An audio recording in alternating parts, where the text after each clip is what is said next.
மத்திய அரசு பணிகளில் நேரடியாக அதிகாரிகளை நியமிக்கும் நடைமுறை இருந்த நிலையில் அதற்கு எதிர்ப்புகள் எழுந்தன. இந்நிலையில் அந்த நடைமுறை ரத்து செய்யப்படுவதாக மத்திய அரசு அறிவித்திருக்கிறது. அண்மை செய்தியாக பார்த்துக் கொண்டிருக்கிறோம். முதலமைச்சர் மு.க.ஸ்டாலின் இதற்கு ஏற்கனவே கண்டனம் தெரிவித்திருந்தார். நேரடி நியமனம் என்பது சமூக நீதியின் மீதான நேரடி தாக்குதல் என்றும் முதலமைச்சர் விமர்சித்திருந்தார். இந்த நிலையில் மத்திய அரசு ரத்து செய்திருக்கிறது. கூடுதல் விவரங்களை வழங்க மூத்த செய்தியாளர் கணபதி இணைந்திருக்கிறார். கணபதி, நேரடியாக அதிகாரிகளை நியமிக்கும் நடைமுறையை மத்திய அரசு தற்பொழுது ரத்து செய்து அறிவிப்பு வெளியிட்டிருக்கிறது. என்ன விவரங்களை கூறியிருக்கிறது? 45 மூத்த அதிகாரிகள் பணியிடங்களுக்கு நேரடியாக யுபிஎஸ்சி அதிகாரிகளை நியமிக்க திட்டமிட்டிருந்து அதற்கான விளம்பரத்தை வெளியிட்டிருந்தது. இந்த முறையில் தேர்ந்தெடுக்கப்படும் போது இதிலே இடஒதுக்கீடு நடைமுறை பின்பற்றப்படுவதில்லை என கடுமையான எதிர்ப்பு எழுந்தது. ஓபிசி பிரிவினருக்கான இடஒதுக்கீடு, எஸ்சி எஸ்டி பிரிவினருக்கான இடஒதுக்கீடு போன்றவை பின்பற்றப்பட வேண்டும். இப்படி இடஒதுக்கீட்டை பின்பற்றாமல் மத்திய அரசு நியமனம் செய்வது சமூக நீதிக்கு எதிரானது என தொடர்ச்சியாக பல்வேறு எதிர்க்கட்சிகள் குரல் எழுப்பின. குறிப்பாக காங்கிரஸ் கட்சியின் ராகுல் காந்தி மற்றும் திமுகவை சேர்ந்த பல்வேறு நாடாளுமன்ற உறுப்பினர்கள் எதிர்ப்பு தெரிவித்திருந்தது குறிப்பிடத்தக்கது. இத்தகைய சூழலிலே ஆரம்பத்திலே அமைதி காத்த மத்திய அரசு தற்போது நடவடிக்கை எடுத்திருக்கிறது. இதற்கு காரணம் என்னவென்றால் கூட்டணி கட்சிகளே இந்த நடவடிக்கைக்கு எதிர்ப்பு தெரிவித்திருக்கின்றன. ராம் விலாஸ் பாஸ்வானின் மகனான சிராக் பாஸ்வான் இதற்கு எதிர்ப்பு தெரிவித்தவர்களில் முதல் குரல் கொடுத்தவர் ஆவார். அவர் ஜனசக்தி கட்சி தேசிய ஜனநாயக கூட்டணியின் அங்கமாக இருந்த போதிலும் அவர் எதிர்ப்பு தெரிவித்திருக்கிறார். அதே போலவே ஐக்கிய ஜனதா தளமும் எதிர்ப்பு தெரிவித்திருப்பதாகவும் இந்த எதிர்ப்புக்கு தெலுங்கு தேசம் கட்சியும் ஆதரவு அளிப்பதாகவும் தகவல் வெளியாகியிருந்தது. இத்தகைய சூழ்நிலையில்தான் கூட்டணியில் உள்ள 3 கட்சிகள் எதிர்ப்பு தெரிவிக்கின்றன. ஆகவே இந்த நடவடிக்கையை தொடர்வது சரியாக இருக்காது என மத்திய அரசு முடிவு செய்திருப்பதாக அதிகாரிகள் தெரிவித்தனர்.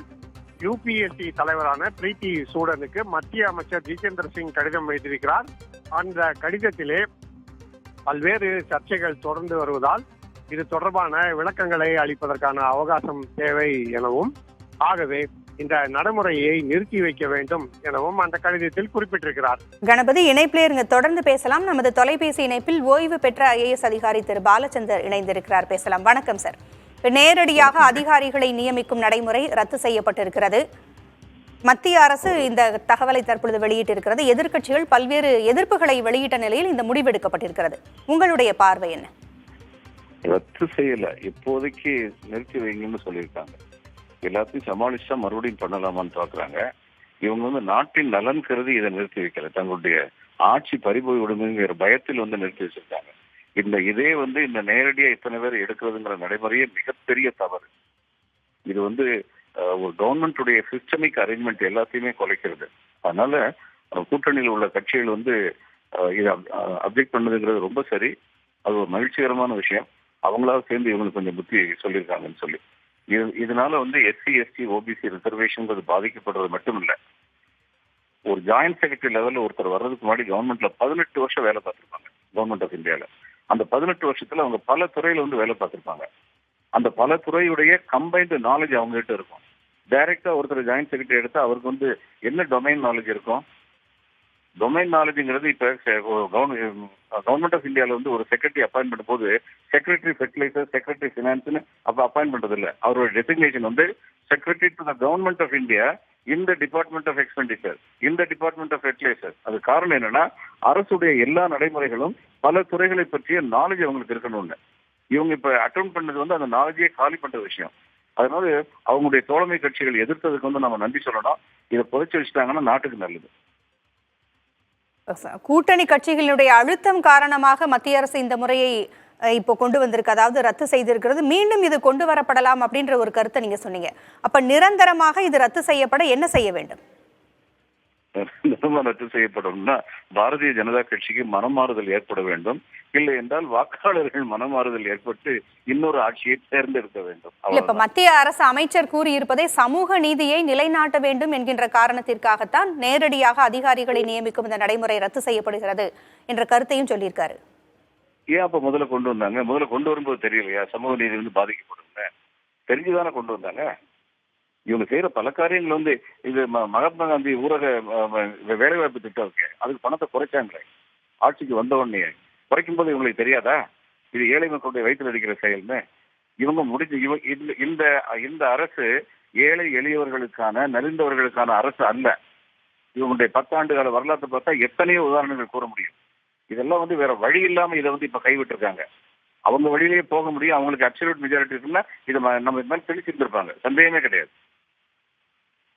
நன்றி சார். இணைப்பிற்கு உங்களுடைய கருத்துக்களை பகிர்ந்தமைக்கு நன்றி. நமது தொலைபேசி இணைப்பில் காங்கிரஸ் கட்சியினுடைய செல்வ பெருந்தகை இணைந்திருக்கிறார், பேசலாம். வணக்கம் சார்.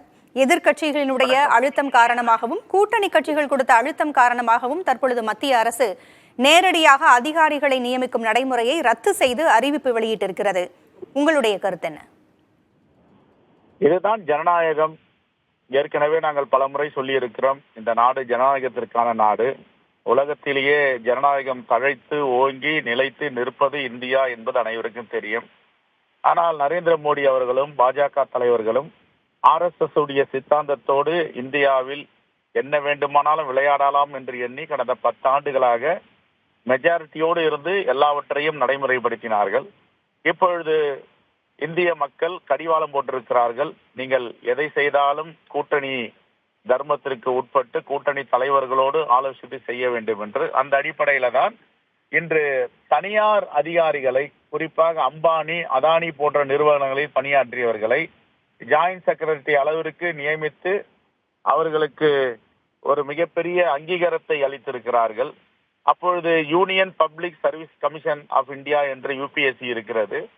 பல கோடி இளைஞர்கள் படித்துவிட்டு ஒரு கனவோடு இருக்கிறார்கள், நான் படித்து தேர்வு எழுதி வெற்றி பெற்று நான் ஒரு அதிகாரி ஆவேன் என்று. ஆனால் இது குறுக்கு வழியில தன்னுடைய நண்பர்கள் அதானி போன்றவருடைய அதிகாரிகளை அரசியல் நுழைக்க வேண்டும், அரசு அதிகாரிகளாக நியமிக்க வேண்டும் என்று ஜாயிண்ட் செக்ரட்டரி என்ற அளவில நியமித்தார்கள். தற்போது தலைவர் ராகுல் காந்தி அவர்கள் எதிர்க்கட்சி தலைவர் குரல் கொடுத்தார். அனைத்து தோழமை கட்சிகளும் இந்தியா கூட்டணியில் உள்ள தலைவர்களும் இதற்கு எதிராக குரல் கொடுத்தார்கள். இப்பொழுது அதை மாற்றி அமைத்திருக்கிறார்கள். எதற்காக இந்த செயல் என்று தெரியாது. டாக்டர் ஜிதேந்திர சிங் அவர்கள் minister of state independent charge, minister of social and technology, minister of earth science. இவர் சொல்லுகிறார், பிரைம் மினிஸ்டர் ஆபீஸுடைய அமைச்சராகவும் இருக்கிறார். இதை நீங்கள் தற்காலிகமாக மிகவும் முக்கியத்துவம் வாய்ந்த விஷயம், நீங்கள் இதை நிறுத்தி வைக்க வேண்டும் என்று சொல்லுகிறார். எதற்காக நியமித்தார்கள்? எத்தனை லட்சக்கணக்கான கோடிக்கணக்கான இளைஞர்கள் பட்டதாரிகள் ஒரு கனவோடு இருக்கிறார்கள். என்னுடைய நாடு, என்னுடைய நாட்டின் அரசியலமைப்பு சட்டத்தின்படி நாங்கள் எல்லாம் படித்து தேர்வு எழுதி அதிகாரிகள் ஆவோம் என்று. அவருடைய கனவுகளை தகர்க்கும் வகையில தனக்கு வேண்டிய நிறுவனங்களில் பணியாற்றும் அதிகாரிகளுக்கு அரசு பதவி கொடுப்பது எந்த விதத்தில் நியாயம்? இதுவும் ஒரு RSS உடைய செயலாக்கம், திட்டம். ஆகவே இதை வன்மையாக அனைவரும் கண்டித்தும் இப்பொழுது நிறுத்தி வைத்திருக்கிறார்கள். இதுதான் கூட்டணி பெடரல் கவர்மெண்ட் என்று சொல்லுகின்ற தத்துவத்திற்கு கிடைத்த முதல் வெற்றி. கண்டிப்பாக உங்க அனைவருடைய எதிர்ப்பின் காரணமாக மத்திய அரசு இந்த நடவடிக்கையை எடுத்திருக்கிறது, இந்த அறிவிப்பை வெளியிட்டிருக்கிறது. இதற்கு முன்பு இருந்த அந்த நடைமுறையில் ஏதேனும் மாற்றங்கள் செய்யப்பட வேண்டும் என்று எதிர்பார்க்கிறீர்களா, அல்லது கூடுதலாக ஏதாவது சேர்க்கப்பட வேண்டும் என்று எதிர்பார்க்கிறீர்களா? இது கூடுதல், இது இந்த நடைமுறையை ஒழிக்க வேண்டும். எப்படி இந்த நடைமுறை இல்ல சார், அதுக்கு முன்னாடி இருந்த நடைமுறை போதுமானதாக இருக்கிறதா? இல்லை, நம்ம UPSCல தான் தேர்வு எழுதி வெற்றி பெற்று சீனியாரிட்டி பிரகாரம் வராங்க. அதை எதுக்கு இவங்க மாற்றணும்? அதுதானே இப்ப பிரச்சனை. இப்ப இளைஞர்கள்லாம் கேட்கிற கேள்வி என்ன, பட்டதாரிகள் கேட்கிற கேள்வி என்ன? எது நடைமுறையில் இருந்ததோ அதை சாத்தியமாக்குவதற்கு விட்டுவிட்டு எதற்கு போகாத ஊருக்கு வழிகாட்ட வேண்டும். ஆகவே இதை கைவிட வேண்டும், நிறுத்தி வைக்க கூடாது, கைவிட வேண்டும். நன்றி சார். இணைப்பிற்கு உங்களுடைய கருத்துக்களை பகிர்ந்தமைக்கு நன்றி. எதிர்கட்சிகளினுடைய கூடுதல் அழுத்தங்களை தொடர்ந்தும் மத்திய அரசு ஆட்சியில் இருக்கக்கூடிய பாரதிய ஜனதா கட்சியினுடைய கூட்டணி கட்சிகளினுடைய அழுத்தத்தை தொடர்ந்தும் தற்பொழுது நேரடியாக அதிகாரிகளை நியமிக்கும் நடைமுறை ரத்து செய்யப்பட்டிருப்பதாக மத்திய அரசு அறிவித்திருக்கிறது. யுபிஎஸ்சி தேர்வில் தேர்ச்சி பெறாதவர்களும் பணியில் சேர இது வழிவகுத்திருக்கின்ற சூழலில் பல்வேறு தரப்பிலிருந்தும் எதிர்ப்புகள் எழுந்தன. எதிர்க்கட்சித் தலைவர் ராகுல் காந்தி, முதலமைச்சர் ஸ்டாலின் உள்ளிட்டோர் இதற்கு கண்டனம் தெரிவித்திருந்த சூழலில் தற்பொழுது மத்திய அரசு நேரடியாக அதிகாரிகளை நியமிக்கும் நடைமுறையை ரத்து செய்திருக்கிறது.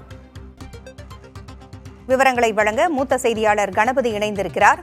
கணபதி, தற்பொழுது நடைமுறை ரத்து செய்யப்பட்டிருக்கிறது. இந்த முறையில் பணி நியமனம் செய்வதை அப்படியே நிறுத்தி வைக்க வேண்டும் என்றும் கூறியிருக்கிறது. மீண்டும் பழைய நடைமுறை தொடர்வதற்கு வேறு என்ன நடவடிக்கைகளை எடுக்க இருக்கிறாங்க?